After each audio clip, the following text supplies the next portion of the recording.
सिंधु घाटी सभ्यता प्राचीन भारत की एक महान एवं विकसित सभ्यता थी।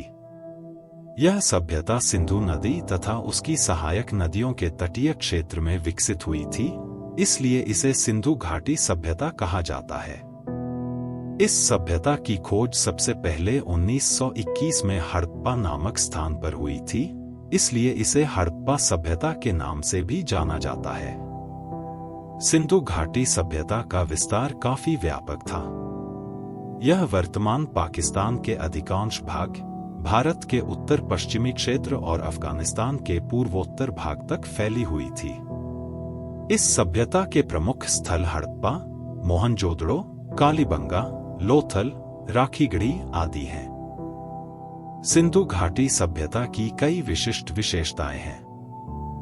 नगर नियोजन। इस सभ्यता के नगर अत्यंत सुव्यवस्थित थे।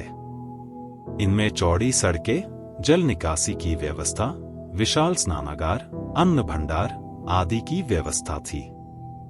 लिपि। सिंधु घाटी सभ्यता की अपनी एक विशिष्ट लिपि थी, जिसे अभी तक पूरी तरह पढ़ा नहीं जा सका है।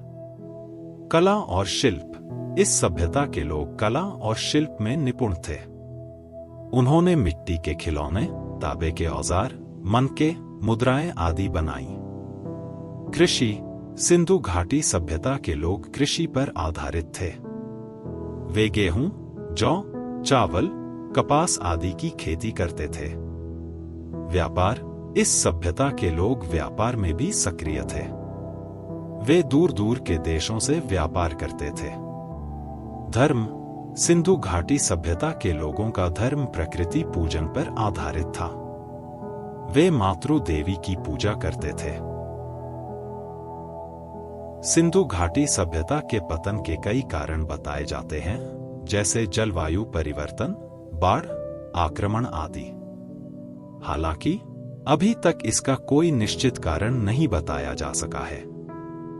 सिंधु घाटी सभ्यता भारतीय इतिहास की एक महत्वपूर्ण कड़ी है। इस सभ्यता के अवशेषों से हमें प्राचीन भारत के बारे में बहुत कुछ जानने को मिला है।